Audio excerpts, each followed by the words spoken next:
Bienvenidos a esta sesión organizada por el proyecto Tropic Safe, titulada El amarillamiento letal del cocotero, aspectos generales, investigación y manejo en América Latina y en el Caribe. Hoy en esta sesión nos acompañan el doctor Carlos Freddy Ortiz García, que es profesor e investigador del Colegio de Postgraduados en Cárdenas, Tabasco, México, desarrollando actividades de enseñanza e investigación sobre la fitosanidad de los cultivos tropicales como el cacao, cítricos y cocotero. En este último desde 1996. Es responsable sobre el manejo del amarillamiento letal del cocotero, entre otras enfermedades. Y también nos acompañará en esta charla el doctor Carlos Mariano Oropeza Salín, que es profesor investigador del Centro de Investigación Científica de Yucatán, en Mérida, Yucatán, México, desarrollando actividades de enseñanza e investigación sobre el amarillamiento letal del cocotero y el desarrollo de protocolos para la micropropagación de cocotero. Entonces, sin más dilación, vamos a dar comienzo a esta jornada que está siendo grabada para luego poder compartir con aquella gente que no haya podido unirse hoy. Os indico que bueno, las presentaciones las harán los doctores Carlos, los dos de mismo nombre. Empezará el doctor Carlos Freddy. Carlos, cuando quieras.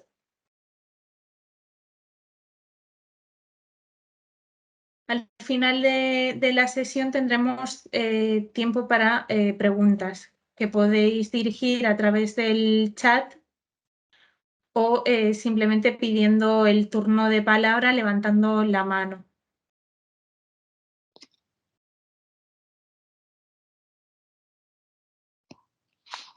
Carlos, ¿nos escuchas? Sí, ¿me escuchan ustedes? Sí.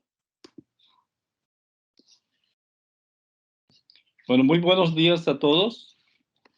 Quiero agradecer de antemano, en nombre del Colegio de Postgraduados y el Centro de Investigaciones Científicas de Yucatán y Ecoproductores del Trópico de México, a la profesora Asunta Bertazzini, directora del proyecto TropiSafe, y a la Unión Europea por su financiamiento, de habernos invitado a este trabajo tan importante, y también a todos los asistentes a esta reunión, y también a Ángela, muchas gracias por ayudarnos en la coordinación y en la elaboración de este webinar.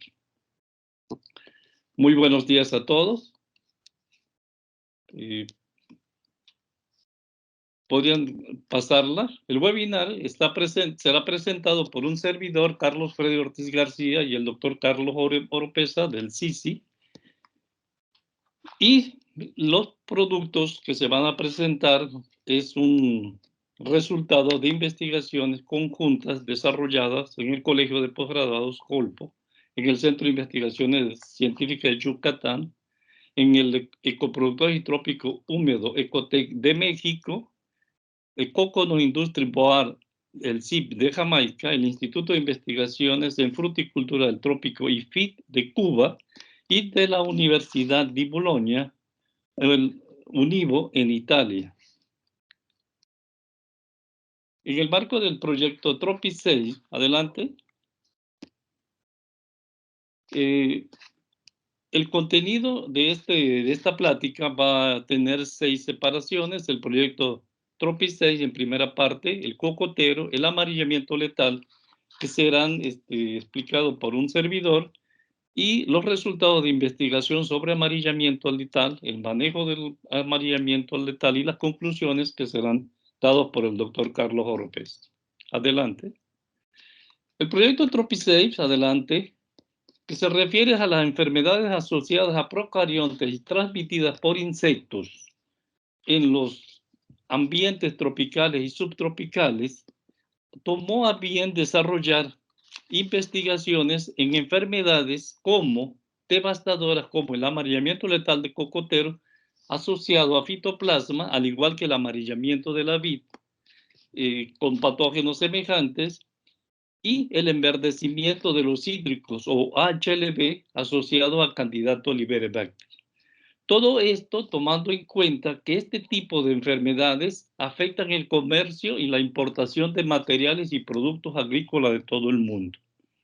Así, para mejorar y reforzar las estrategias de control, el proyecto Tropicales realizó investigaciones a partir de abril de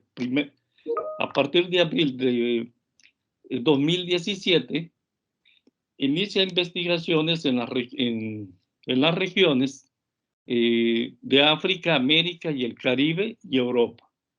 Adelante, teniendo financiamiento de la Unión Europea de su programa Horizon 2020. En el proyecto participan un consorcio de 22 instituciones de investigación educativa y productores y de 12 diferentes países de los 3 continentes, Europa, América y África. De manera particular, pudiera decir que el cocotero, que nosotros ampliamente conocemos como un producto del trópico, los 12 mil millones de hectáreas de cocotero que se producían en el 2016, de acuerdo a los datos de la FAO, el 81% de esta superficie cultivada se realiza en el sureste asiático, el 5% en la zona de América Latina, en Oceanía otro 5% y 9% en África. Es importante señalar que los 3 principales países que tienen el 70% de la producción mundial del cocotero son Filipinas, Indonesia y la India. Brasil, siendo uno de los más importantes de América Latina, produce solamente el 2.2% o tiene una superficie, y México en un noveno lugar el 1.4%. Sin embargo, podemos ver, adelante, que el cocotero tradicionalmente se sabe que se le puede utilizar todas las partes de su tejido vegetal, la madera, las hojas, todo, principalmente el fruto, cuyos productos tradicionales eran la fibra, la pulpa para hacer aceite y sacar jabones, concha para hacer carbón activado y el consumo de agua fresca directamente en zonas tropicales en diferentes partes del lugar. Sin embargo, podemos ver que este cultivo es un cultivo de importancia social, considerando que la mayoría de las huertas productoras de coco no superan las 3 hectáreas. Es decir, que es un sistema de subsistencia fundamental, pero que enriquece todo un proceso de industria, dando seguridad alimentaria y mejoría en la nutrición, deja materiales para uso diverso de la misma sociedad para su construcción, su vivienda, y les deja ingresos para suplementar su nutrición. Adelante. Sin embargo, en los últimos años hemos visto que la industria del cocotero va en crecimiento y hay productos nuevos o con mayor explotación, como el aceite virgen, el agua de coco, la leche de coco, azúcar, las fibras, sustratos para trabajos en horticultura y también la extracción de coco diésel, la producción de coco diésel usado en Filipinas como aditivo. Y esto le da al cocotero un mercado muy amplio. La diversidad de productos que están expuestos, que están ofertados al público en general es grande y lo podemos encontrar producidos en diferentes países, ya sean productores o importadores. Adelante. Por ejemplo, el mercado del agua de coco,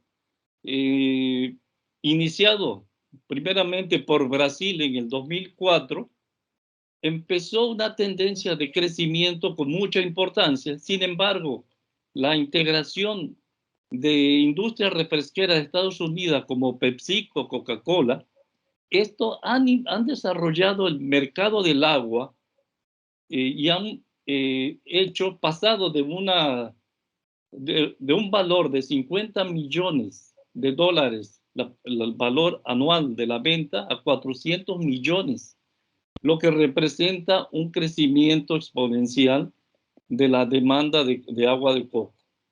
Igualmente, ha sucedido con el mercado del aceite virgen, que de 5.000 toneladas métricas producidas en el año 2011, actualmente llegan a 40.000 y la demanda sigue creciendo. Adelante. Entonces, la visión que tiene el cocotero en su mercado es un mercado creciente y se espera todavía que haya un aumento en los últimos 5 años, en los próximos 5 años, del 10%.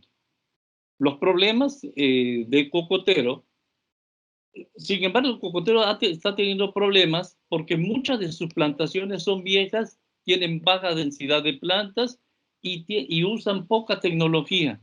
Hay impacto de plagas y enfermedades, entre ellas las que vemos, el amarillamiento letal, y la organización de productores y la cadena de valor de cocotero en general requiere fortalecimiento, dado que la mayoría de los productos que se venden como materia prima.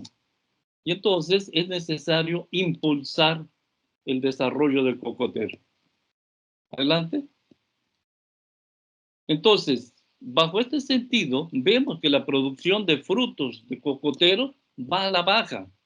Entonces, el poder recuperar estos mercados, responder al mercado, es necesario replantar a gran escala con plantas seleccionadas. Es decir, plantas que tengan resistencias a las principales enfermedades como el amarillamiento letal y que sean muy productivas, además de cualidades específicas que manda el mercado. Por este sentido, es necesario impulsar el cocotero y reducir los impactos de las enfermedades. En lo que conocemos del amarillamiento letal, sabemos que esta enfermedad es una enfermedad que ha pasado mucho tiempo. Desde el siglo XIX se conoce su presencia en la zona Caribe, inicialmente en Caimanes, después en Jamaica, y que se conoce que el agente causal de esta enfermedad viene a ser un fitoplasma y transmitido por un insecto vector, Aplaxus crudo. Anteriormente se les llamaban organismos tipo micoplasma y que se les dio el nombre, posteriormente se les dio el nombre genérico fitoplasma, y que este tipo de enfermedades, este tipo de patógenos que habitan en el floema de las plantas provocan una serie de síntomas importantes y provocan la muerte de la planta. Entre los síntomas característicos de esta enfermedad, los primeros están asociados a la fase inicial, la caída de todos los frutos, la presencia de inflorescencias necrosadas y florescencias que abren necrosadas, seguido del amarillamiento de las partes bajas del follaje, subiendo al segundo tercio y terminando posteriormente con la parte superior, donde empieza la fase de muerte, perdiendo este cogollo y quedando un aspecto de troncos de poste de luz o poste de teléfono, a los cuales McCoy, adelante, los cuales McCoy reunió en 9 diferentes escalas de severidad, tratando para poder evaluar o seleccionar plantas y poder identificar las plantas enfermas por amarillamiento letal. En este sentido, en esta etapa, 1980-83, la enfermedad se identificaba exclusivamente por la sintomatología y se verificaba a través del microscopio electrónico de barrido la presencia de los fitoplasmas. Adelante. En esta época podemos pensar de que esta era la distribución del amarillamiento letal en los diferentes países del Caribe y de América. Un centro formado por Cuba, Jamaica, un centro formado por Jamaica, donde se inició la enfermedad, luego avanzó hacia la zona de Florida, llegando a México y estableciéndose tanto en Guatemala y Belice. Esta enfermedad, en esta etapa, podemos decir que la etapa cuando se consideró el amarillamiento letal producido por un solo patógeno y transmitido por un solo insecto. Adelante. Sin embargo, la aplicación de las técnicas moleculares han permitido poder detectar al fitoplasma presente en la planta. A través de la PCR anidado, se puede tener fragmentos típicos de ADN que permiten identificar cuál es el grupo que pertenece al fitoplasma y el subgrupo ribosómico al cual está. En este sentido, estas técnicas de precisión permiten avanzar grandemente en el estudio de esta enfermedad. Asimismo, la metodología de la PCR en tiempo real, que tiene mucha sensibilidad, una alta especificidad y permite cuantificar la cantidad de microgramos de ADN que hay en los tejidos vegetales, permitió saber que en el cocotero la mayor concentración de fitoplasma lo vamos a encontrar en el tallo. Por eso es el lugar de preferencia de muestreo, seguido de las puntas de las raíces y de las inflorescencias que aún no han abierto, la 1 y la 2. Esto dio herramientas de trabajo de calidad para poder desarrollar y entender cómo se estaba presentando el amarillamiento letal en diferentes plantas. Adelante. Así, bajo esta tecnología, se ha podido confirmar de las plantas que anteriormente se dijeron susceptibles al amarillamiento letal, que se tienen productos, o que se tienen 6 subgrupos de fitoplasma, que este fitoplasma pertenece al grupo 4 y corresponden 6 subgrupos más, el A, el B, el C, el D, el E y el F. En América tenemos 5 y distribuidos en los diferentes países. Y entonces con precisión se conoce cuáles son el patógeno que está afectando en los diferentes países y la intensidad o la virulencia que tiene sobre el cocotero. Así, después de pasar o de verificar en los diferentes países con el estudio del amarillamiento letal con estas técnicas, se ha podido ver que en la zona centro está presente el grupo A, o todavía se tenía que precisar cuáles eran los grupos que se tenían que determinar. Sin embargo, en la parte de Florida se podía ver que se tenía el grupo 4 dominando con el A, el D y el F. Y en la parte de México podíamos ver que el amarillamiento letal de todo del Golfo de México estaba representado en forma dominante por el fitoplasma del subgrupo A. Y en la parte del Pacífico, que también se presentó el amarillamiento letal, corresponde al otro subgrupo de fitoplasma, al D y al B, que estaban presentes. Así también se han encontrado en otras partes de la República y en Belice, en Guatemala y en Honduras. Entonces, es fundamental el uso de esta técnica. La visión mundial del amarillamiento letal de todos los fitoplasmas que se han encontrado en cocotero nos permite ver en esta lámina que el grupo 16SR4 está principalmente distribuido y variado en la zona Caribe y de América.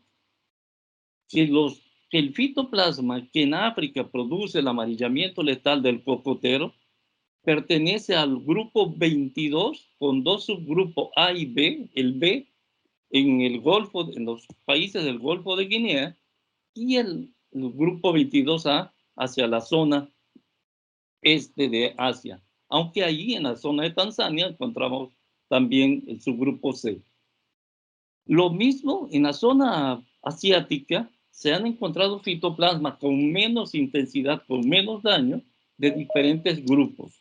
Entonces, las herramientas y el conocimiento que actualmente se tiene sobre el amarillamiento letal y los problemas en cocoteros son extraordinarios. Adelante. Así también se ha podido constatar que en 46 especies de palma distintas al cocotero también se han reportado la presencia de estos fitoplasmas, viendo que hay plantas que pueden tener pueden ser susceptibles a uno, a dos o hasta tres diferentes grupos de fitoplasmas. Por lo tanto, como esta palma que vemos a la derecha, la palma Adoninia meridio o Kerpis que conocemos por este lado, o de palma de Manila, que es susceptible a diferentes especies. Adelante. La Phoenix canariensis y la dactilífera también ha sufrido presencia de estos fitoplasmas asociados con el A y el D mostrado en Estados Unidos y México. Y también se han encontrado en plantas que no son arecáceas, como las malezas, en 14 de ellas, como en este caso de Amelia Foabestri, que fue determinada positiva al fitoplasma en Jamaica. Entonces, la diversidad de hospederos alternos que tiene el fitoplasma es totalmente amplio y no todo está presente en los cocoteros. Está también en el dosel bajo, hay un cierto reservorio de estos fitoplasmas. Adelante. Y esta técnica ha permitido, tomando como base los trabajos que hizo Fogg en 1983 y 84 para mostrar de que el Aplaxus crudus, antes Mindus crudus, era el vector del fitoplasma del amarillamiento letal, estableciendo jaulas de exclusión. Entonces, pero él lo realiza solamente apoyado con la microscopía electrónica. Actualmente, con la detección molecular que se tiene de los fitoplasmas, ha permitido también poder verificar no solo la presencia del fitoplasma en la planta, sino en el insecto. Poder determinar el porcentaje de insectos que son portadores del fitoplasma, y así SIDO en el 2020 pudo mostrar que la palma Pichardia pacífica era susceptible al fitoplasma 16SR4A y al D, teniendo diferentes niveles de virulencia. Y logra mostrar que el vector sigue siendo Aplaxus crudus en estas otras plantas. Adelante. Entonces, Vila hace también una hipótesis del modelo de cómo se transmite, señalando de que hipotetizando, porque no se ha mostrado que la forma de transmisión del fitoplasma en el insecto es de tipo circulativo, es decir, que hay un periodo todavía de latencia mientras pasa del tracto digestivo a las glándulas salivales para que queden disponibles y lo pueda transmitir. Sin embargo, esto es factible a probarlo a través de la aplicación de técnicas moleculares. Adelante. Y ya para concluir, quisiera decirle,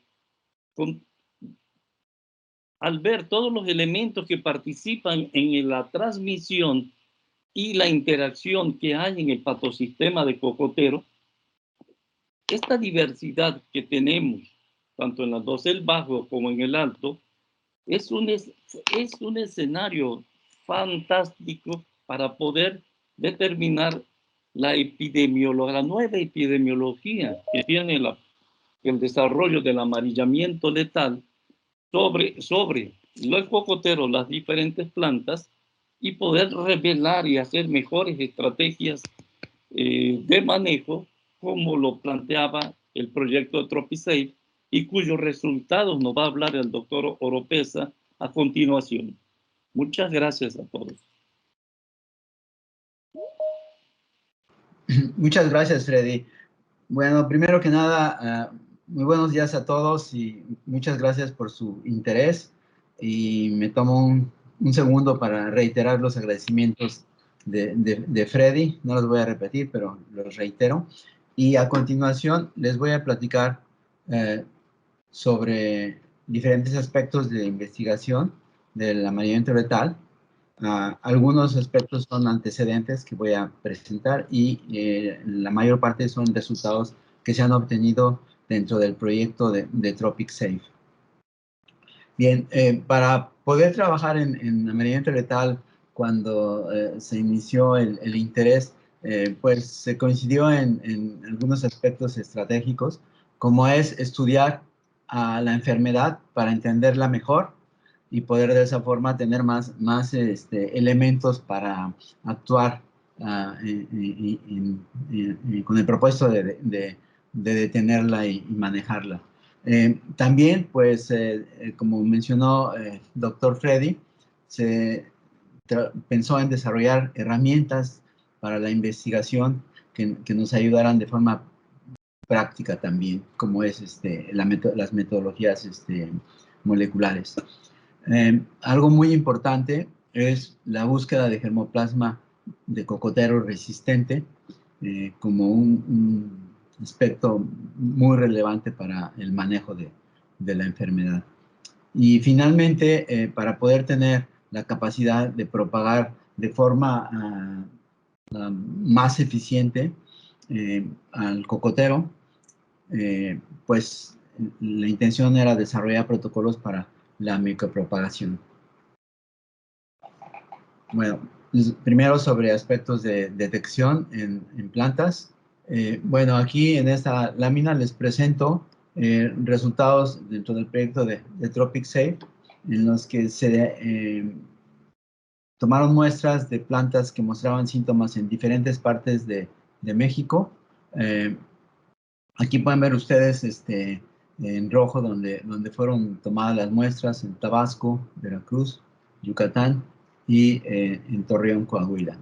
Y los resultados mostraron que en 12 especies de palmas y 2 malezas hubo detección positiva, y en algunos de ellos se pudo identificar qué subgrupos. Bueno, en todos los casos es grupo 16SR4, y en algunos casos donde se pudo detectar, identificar el subgrupo, pues fueron fundamentalmente el grupo A y el grupo D, que son subgrupos A y D, que son los más abundantes en México.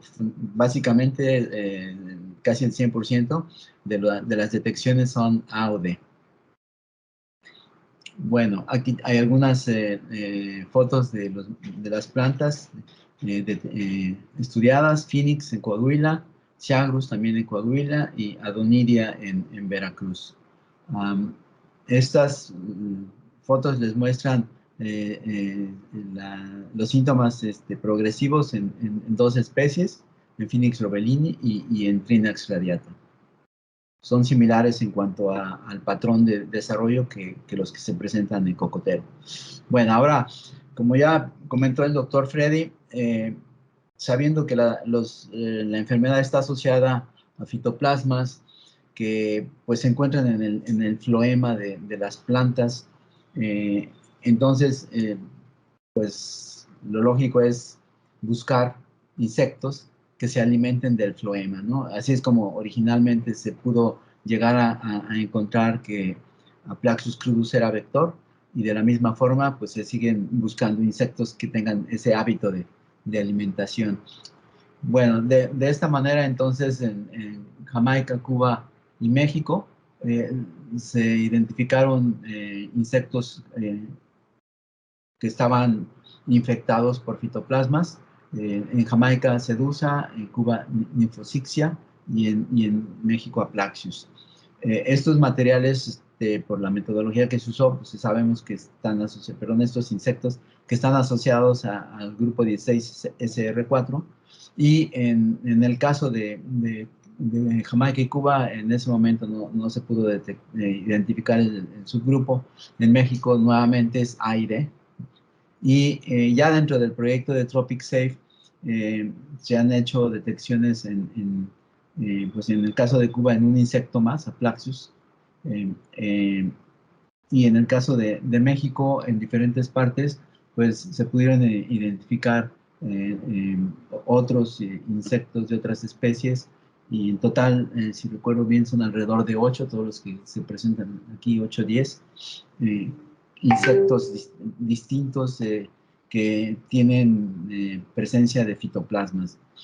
Y pues en el caso de los que se determinó el subgrupo, pues como pueden ver aquí, nuevamente o es A o es D fundamentalmente, ¿no? Las fotos de algunos de ellos están aquí a la derecha, y en esta foto de la A pueden ver ustedes el tipo de dispositivo que se usa para atraparlos. Es un poco difícil, pero con la práctica se puede hacer con mayor facilidad. Bueno, otros de los estudios que son muy interesantes que se han realizado han mostrado que las ninfas de Aplaxius, es decir, estadios tempranos en su desarrollo, también han sido positivos a la detección, y las ninfas están presentes en las raíces de las plantas, en particular malezas, como se ve en esta foto. Aquí hay una ninfa, pueden ustedes verla, son muy pequeñas, y esto pues es muy interesante porque pues podría significar que las ninfas que se alimentan de las malezas podrían estar adquiriendo los fitoplasmas de las malezas, que sabemos que pueden ser positivos, o que podrían ser transmitidos transováricamente del adulto a su progenie. Bien, una vez que se identifican insectos que podían ser sospechosos porque tienen presente a los fitoplasmas, bueno, se procede a hacer pruebas de transmisión. Bueno, ya vieron ustedes con el doctor Frederick qué se cree sobre la forma en que se desarrolla la infección en los insectos, de tal forma que llega un momento en que son capaces de transmitir a los fitoplasmas.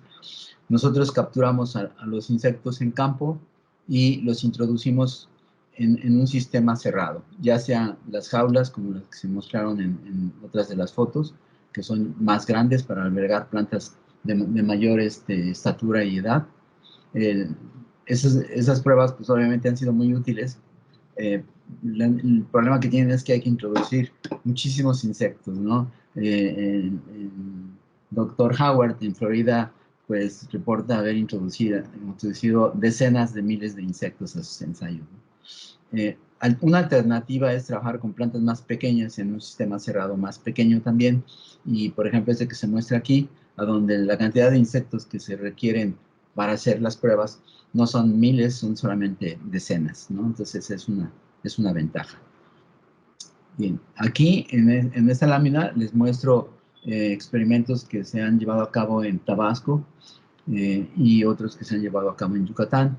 En el caso de Tabasco se trabajó con Aplaxius crudos y se introdujeron a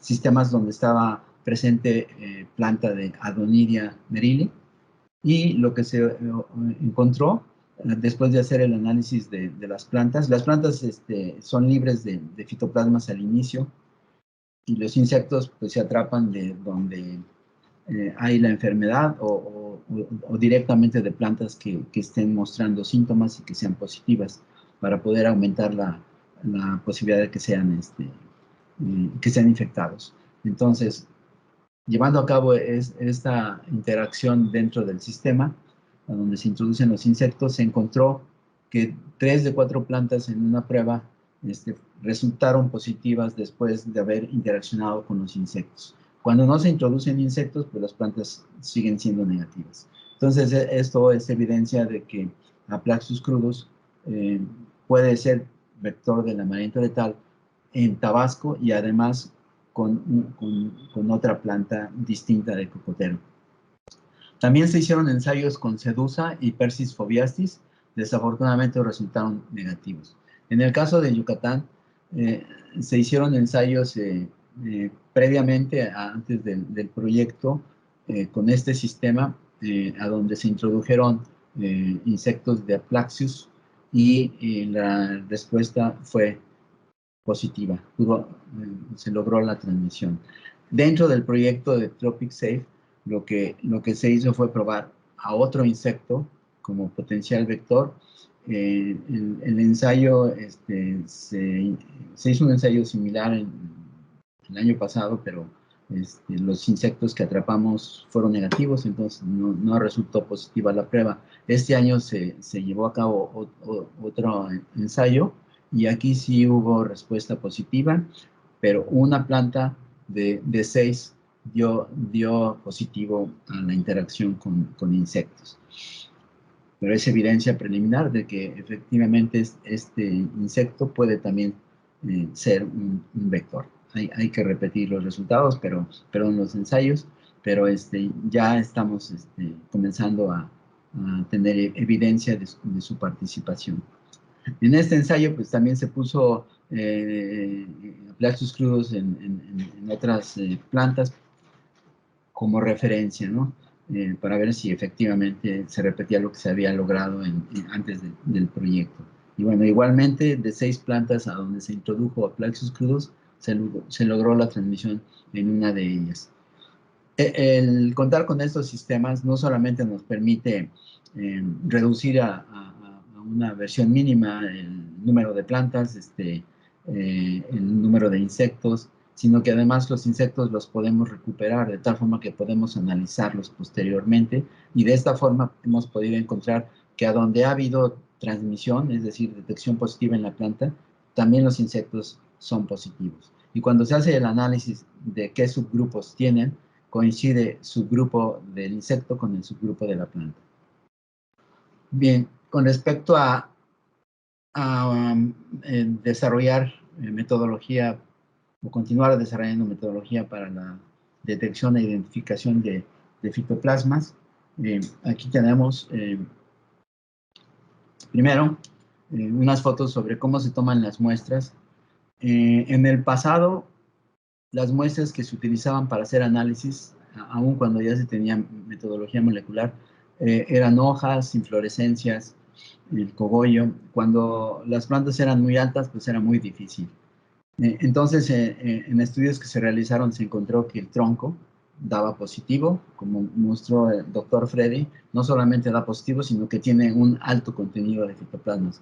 Entonces, bueno, eso facilita todo porque uno no tiene que subirse a ninguna escalera, simplemente llega uno con un taladro, lo perfora, la viruta que se obtiene, como se ve aquí en esta bolsa, viene impregnada de contenido del floema, de tal forma que ya está ahí presente el ADN, y uno puede llevar a cabo la extracción en el laboratorio. Es importante limpiar las herramientas y sellar el hueco que dejan. Bien, hasta hace algunos años se usó fundamentalmente la metodología de Harrison, se sigue usando porque tiene unas aplicaciones especiales, pero pues digamos que siempre ha tenido la gran capacidad de ser muy poderosa para detectar fitoplasmas, pero requiere de hacer dos amplificaciones del ADN, luego se produce el producto de la amplificación que le llamamos amplicón, tiene que manejarse por diferentes metodologías que toma tiempo para poder tener suficiente y de calidad para poder hacer secuenciación y saber cuál es la secuencia de bases de ese segmento de ADN que se multiplicó. Y ya con esa información se hace la identificación en línea para poder determinar qué grupo y qué subgrupo con toda precisión.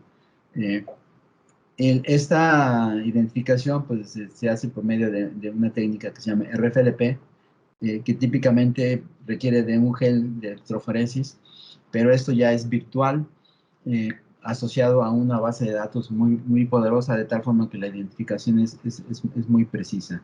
Bueno, esto es muy bueno y se sigue usando, pero esto toma varios días, ¿no? En el caso de la metodología que se desarrolló dentro del proyecto de Tropic Safe, es también amplificación por PCR, pero una sola que toma solamente como 40 minutos, una hora máximo, y está diseñado de tal forma que dentro de un tubo vienen los elementos que permiten detectar si es subgrupo A o subgrupo D, y de esa manera en 40 minutos podemos hacer lo que de la otra forma nos toma muchos días, ¿no? Entonces es un gran avance para poder hacer estas detecciones. Además de que la secuenciación, pues, no solo es el tiempo, sino es un análisis que hay que pagar. Entonces, es un costo adicional. Aquí en este caso, pues al mismo tiempo que hacemos la detección, tenemos el subgrupo. Entonces podemos hacer estos análisis en poblaciones más grandes. Bueno, un detalle importante aquí es que en un solo tubo se pueden determinar los dos subgrupos al mismo tiempo. Si tuviéramos muestras de plantas donde estuvieran los dos fitoplasmas, pues lo sabríamos. Bien, aquí es una muestra de la aplicación de esta metodología, tomando extractos de tejidos de cocotero, de Trinax y de Phoenix canariensis, y con el sistema nuevo lo que podemos ver es de que estos números indican que la reacción fue positiva y que fue positiva con la parte del sistema que nos dice si es A, y aquí es positiva para A. En el otro caso, en los análisis de abajo de Phoenix, resulta lo opuesto, es positiva para D. ND significa no detectado, es decir, fue negativo para A, positivo para D. Arriba es positivo para A, negativo para D. Bueno, estas muestras fueron hechas con el sistema previo también para poder tener la confirmación o no de los resultados. Y entonces se hizo la secuenciación, se hizo el análisis por RFLPs y se encontró que coincidía. Aquellos que eran A de acuerdo a este nuevo sistema también fueron A de acuerdo al sistema tradicional, y lo mismo para D. Entonces está funcionando. Bien, el siguiente tema es búsqueda de plantas resistentes, que es uno de los aspectos más importantes desde el punto de vista práctico, porque si encontramos plantas resistentes, en principio deben de ser capaces de sobrevivir a la enfermedad en focos de infección. Bien, como antecedente les presento esta lámina a donde puedan ustedes ver que Jamaica, que fue el país que comenzó con estas pruebas hace muchos años, encontraron que los enanos malayos y el Alto de Panamá sobrevivían a la enfermedad. Los enanos malayos en 90 y tantos %, y el Alto de Panamá en un porcentaje de sobrevivencia de aproximadamente 50%. Bien, siguiendo el mismo enfoque, en México se hicieron ensayos tomando como referencia el enano malayo y el Alto del Atlántico, que es el más susceptible, y probando para ver qué resultaba con altos del Pacífico de México. En esta gráfica lo que se encontró fue que es el porcentaje de muerte, que va de 0 a 70 en este ensayo, que el Alto del Atlántico, pues como se sabía, se mueren muchos. Aquí la incidencia no era muy alta, en donde la incidencia es alta se moría casi el 90%, y el enano malayo, que es la variedad más resistente conocida, pues era menos del 10% lo que se perdía. Y los materiales mexicanos a prueba, pues encontramos que tenían una sobrevivencia bastante alta.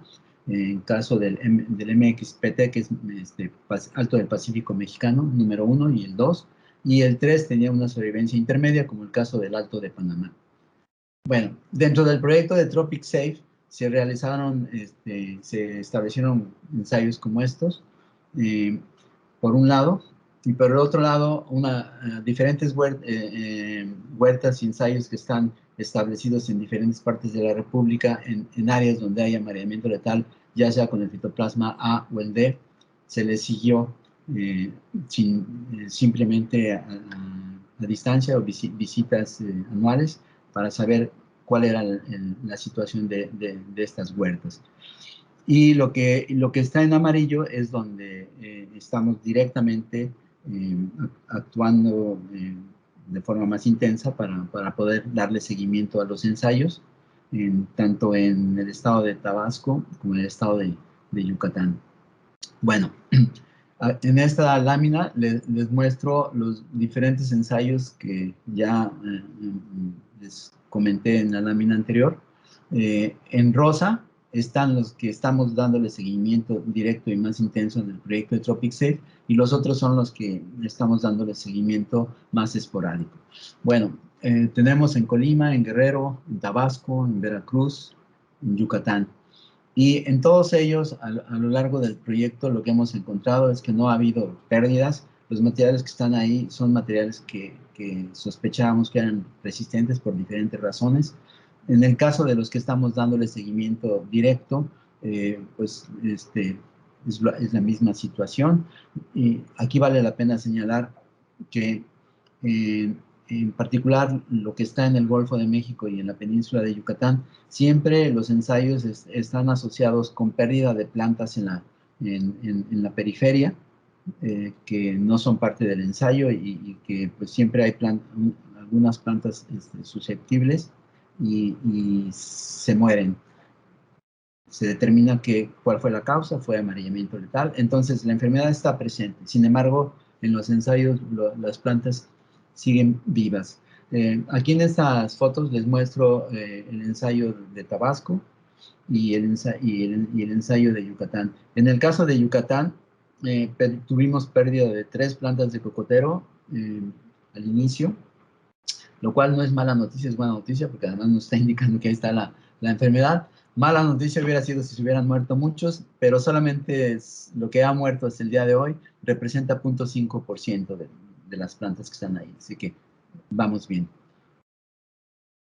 Bien, entonces, de esta manera nosotros podemos ir incrementando la diversidad genética de cocotero que sabemos que se defiende ante la enfermedad, y ese material pues se propaga a través de semillas o, como se muestra en esta lámina, con protocolos de propagación in vitro a través de embriogénesis somática que han sido desarrollados en México. Aquí les mostramos en A las plantas listas para ser enviadas afuera de México. Se enviaron a Cuba y Jamaica. Ya en B, esos ya están en Cuba. En F y G y C están bueno, todas desde F en adelante están en el proceso de aclimatización. Primero es en invernadero, luego es en vivero, para que la planta pase del ambiente húmedo al ambiente seco, y ya una vez que están en el ambiente seco y que han crecido suficiente para ser transferidas a campo, pues se transfieren a campo. Y en las fotos que se muestran aquí de campo, estas plantas micropropagadas ya están creciendo en el campo. Este es el caso de Cuba. Bueno, ahora, toda esta información que hemos mencionado, y que solamente es una rebanada de todo lo que se conoce, nos ha ayudado a tener ideas sobre diferentes aspectos de la enfermedad y cómo interacciona con las plantas y medio ambiente, para tratar de entender qué está pasando, ¿no? Entonces, sabemos que el viento afecta la dispersión de la enfermedad. Sabemos que pues Mindus crudus o Aplaxius crudus, perdón, y otros insectos que ya estamos identificando también participan en el principal agente de transmisión y dispersión, y ellos se alimentan de plantas susceptibles, adquieren los fitoplasmas y los llevan a plantas susceptibles que en ese momento eran libres de fitoplasmas, estas se infectan y así se sigue la cadena, ¿no? Pero la situación es más compleja porque, pues como se presentó en diferentes láminas, existen especies de palmas distintas a cocotero que tienen fitoplasmas. Algunas muestran síntomas, se mueren y uno puede ver que se enfermaron, pero otras no se enferman y entonces están presentes ahí conteniendo fitoplasmas. Lo mismo las plantas jóvenes cocotero pueden ser parasitadas por plantas como casita y ambas se han encontrado parasitando una a la otra siendo positivas, de tal forma que la transmisión puede ser de casita a cocotero, de cocotero a casita, y esto pues abre una nueva ventana o muchas muy grandes de alternativas, ¿no? También sabemos que en las malezas están presentes los fitoplasmas. Las malezas hasta el día de hoy no se ha reportado que muestren síntomas, entonces otra fuente de fitoplasmas. Y por último, los frutos, que al mismo tiempo son semillas, se ha encontrado que albergan fitoplasmas en el embrión. Y si estos embriones se germinan, al menos in vitro, las plántulas que resultan, una proporción de ellas contienen a los fitoplasmas. Entonces, como ven, hay una gran diversidad de opciones para que la enfermedad pueda estarse dispersando. Bueno, este tipo de arreglo en una lámina de la información pues nos ayuda a verlo más claramente, pero también es muy útil porque pues estamos integrando la información y nos ayuda a tomar decisiones para investigación como para manejo, ¿no? Bueno, de esta manera pues entonces se derivó un esquema de manejo que está siendo aplicado, se comenzó a aplicar en Jamaica, por el Coconut Industry Board, y lo que hacen ellos es, primero, vigilancia, que bueno, todos los días en una huerta comercial pues, se recorre para fines prácticos de producción y pues al mismo tiempo se pone particular cuidado si las plantas muestran síntomas. Y de esta forma encontramos que se puede detectar si tienen síntomas y esas plantas hay que eliminarlas totalmente. Hay que resembrar con plantas resistentes, hay que eliminar las hierbas, hay que controlar los vectores y hay que darle buena salud, bueno, lo necesario para que tengan buena salud las plantas y ver que estén libres de otras enfermedades y plagas. Bueno, haciendo esto, en Jamaica han encontrado que a lo largo de muchos años, casi 20, la pérdida de plantas que aquí se muestra ha oscilado, sin embargo, nunca ha sido muy alta, de tal forma que en 15 años estamos hablando de menos del 2% de pérdida de plantas por efecto del amarillento letal. Entonces, parece que está funcionando. Bueno, por último, quiero mostrarles dos fotos. En México, en una huerta donde no hay manejo, a donde se sembró material susceptible, pasó lo que están viendo ustedes. En una parcela de aproximadamente 400 plantas, en un periodo de unos cuantos años, 2, 3 años, pues se perdió la mayor parte de las plantas. No todas eran susceptibles, pero la mayoría sí. Y las que eran de variedades susceptibles, pues se perdieron. Esto es en una región de México a donde el amarillento letal estuvo presente, ya no se ve, la mayoría de las plantas que existen ahora son resistentes y no hay pérdidas. Sin embargo, y a pesar de que no está presente, entre comillas, el amarillento letal, una vez que uno siembra plantas susceptibles, en poco tiempo se mueren, porque los fitoplasmas están presentes en diferentes plantas. Bueno, en contraste, esta es una huerta en Tabasco. Cuando ustedes en una zona similar a donde la enfermedad está presente, si ustedes siembran material resistente que fue seleccionado por ensayos como los que les mostré, pues aquí tienen ustedes plantas que llevan 20 años siendo expuestas a insectos que seguramente contienen fitoplasmas y siguen vivas, ¿no? Bueno, conclusiones. El proyecto Tropic Safe ha permitido conocer más sobre el amarillento letal del cocotero, en particular sobre hospederos alternos, vectores potenciales, así como la biología de los insectos. Además ha dado la oportunidad de desarrollar metodología práctica para la detección de la amarillamiento letal con características que la hacen más poderosa y establecer ensayos para identificar germoplasma de cocotero resistente al amarillamiento letal. Bueno, toda esta actividad que se está realizando en América Latina y el Caribe, además de trabajo similar que se lleva a cabo en África, nos ayuda a poder obtener información que es muy útil para mejorar y reforzar las estrategias de manejo de la enfermedad en América Latina y el Caribe, así como en otros países, en otros continentes. Como ya se había mencionado, enfermedades tipo amarillamiento letal están presentes no solamente en África, sino también en diferentes países de Asia. Bueno, por último, algo muy importante que queremos resaltar es que el grupo de trabajo en este proyecto y de las actividades que les mencionamos incluye a productores e investigadores colaborando en la obtención de los resultados para que podamos enfrentar al amarillamiento letal.